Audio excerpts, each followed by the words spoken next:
just coming off the track, 50.912. He is currently fourth. I think all eyes right now are on the number that Reed Sorensen just put up on the board. 49.324 is what Reed Sorensen ran.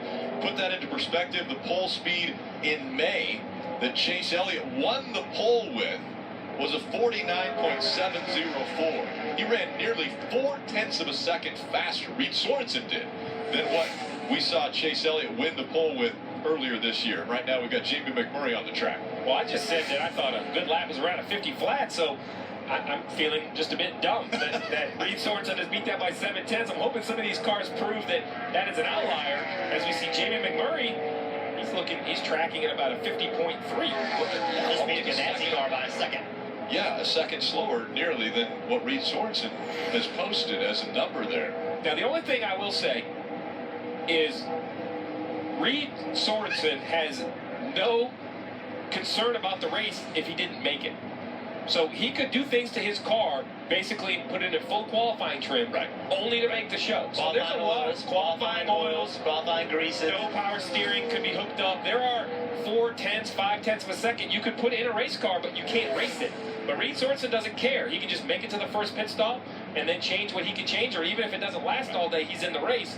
Unlike Jamie McMurray, who's the second off, he's here to race all 500 miles. And to be clear, when that was the rule, when you go to, like for Daytona, for example, and you go, there is a complete qualifying setup, and it is everything. It's hubs. Yeah, it's like every single thing. Right. So, you know, you could play that game, making sure you got in the race. You may blow up, you may have a problem, but you have to get in this race. That could be the strategy. It definitely has raised some eyebrows as far as the number that was put up there. Is Jeffrey Earnhardt, he's going to be 1.9, almost 2 seconds off the number Sorensen has posted.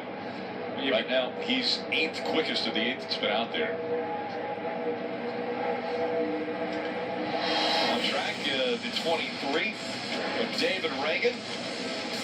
And this track very, very popular with not only David Reagan, but all of his fans. Was able to find victory lane here.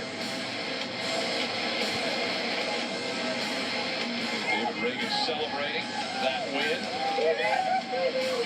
And this is what we talked about. Small team coming to Talladega, pulling off the upset.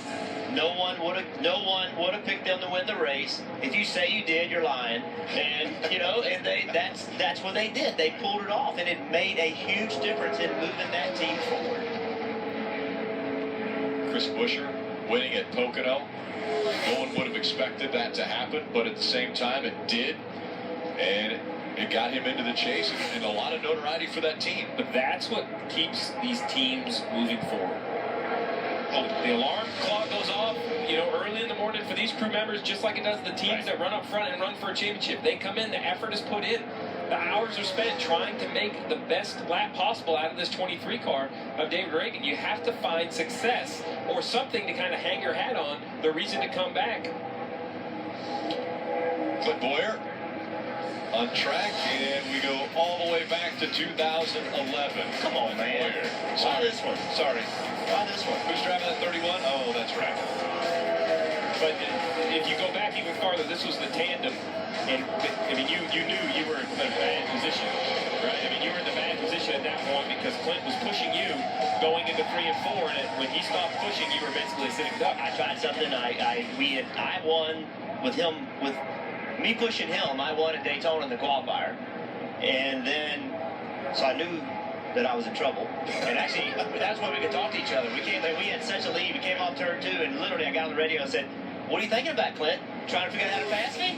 And literally he pushed the button and started laughing. So we came off turn 4, and I just hung a right and made him get underneath me, trying to get him to where I could side draft back behind, and I gave him too much room. And it was just, I was in trouble, so I had to try something. It didn't work out. Well, it did for him, but it didn't work out. It did work out for Clint Bowyer as he was able to get to victory lane. And now Bowyer runs a 50.913, currently 6th quickest. But Clint Bowyer is a really good road racer. He's really good at this form of racing. He is a restrictor plate racing. He's very good at it. He consistently, I'm telling you right now, you will not see him tomorrow until about mile 400, mile 350. Right. He's going to stay kind of hang out in the back, and then he's going to make a charge late in the run. He does it every race, and he does it successfully. How frustrating is it for Kurt Busch when he comes to either Talladega or Daytona? 0 for 62 for this driver. He has not won on a restrictor plate racetrack. And I know that today is just qualifying, but you have to continue to think every time you come to these racetracks, what do I need to do to get to victory lane? Yeah, and having raced with him, don't consider him not good at this. I consider him to be a good restrictor plate racer. The record doesn't indicate it, but I think he's been in position to win several of them. Just hadn't been able to finish it off. But I wouldn't have guessed that. I wouldn't have guessed he'd never won one of these races. Tracking fairly close, about a half a second off of what Reed Sorensen has run. So pretty impressive lap there, 49.786. And I think what we need to remind everyone is, remember, this is only round one. The top 12 advance, and then their lap times become erased, and they have to go do it again. So even as impressive as that lap is by Reed Sorensen, Kurt Busch, his goal was to end up inside the top 12. The 31 of Ryan Newman we see here taking the green flag, end up inside the top 12, because then you come in, cool the car down, and have to go do it again. Yeah, so even though that number that Reed Sorensen has posted up there is very impressive, it will get reset, and we're assuming he's going to be able to stay in the top 12 with that number. Probably will end up the fastest in this session. I think that's a safe pretty good bet. Yeah. So that will be reset. He'll have to go back out there for another lap to determine where he will start. I mean, he beat Kurt Busch with a Hendrick engine. Stewart-Haas equipment beat him by half second. Yes. Here's Ryan Newman in an RCR car. He's going to beat by 0.8 of a second. I mean, that was a huge lap. Yes. Very impressive. As Ryan Newman comes through the tri-oval and down to the finish line. See, he's almost 0.7 of a second off. He is third quickest. Currently 12 have gone of the 41 that will have an opportunity. See the pink paint scheme for Austin Dillon. It's Breast Cancer Awareness Month. And take a look at Austin Dillon. 13 starts. His average finish 14.5 on restrictor plate tracks. And if you remember a year ago in July, he did end up crossing the start-finish line at Daytona, even though he ended up in the catch fence. But still in a position to keep his average finish 14.5. I mean, he's had success at these types of tracks. Here, just wide open down the backstretch. And he's had a very successful year.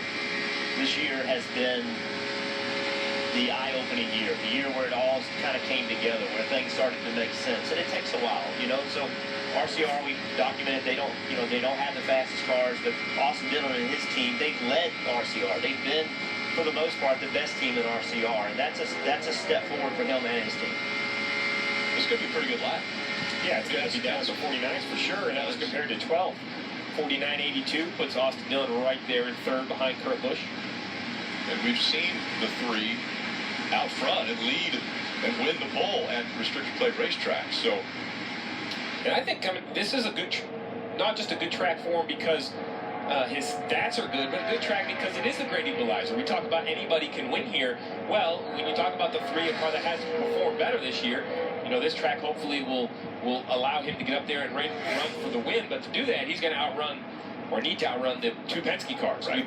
We expect both the 2 and the 22 to be very competitive here. Very strong as Joey Logano looks to be able to be inside the top 12.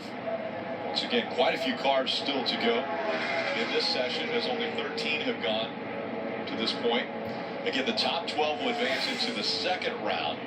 They will have an opportunity to win the pole. That's coming out of the second round of this qualifying session. Again, a pretty good lap here for Joey Logano. He'll also dip below the 50-second mark. Should be right there near Austin Dillon, I think.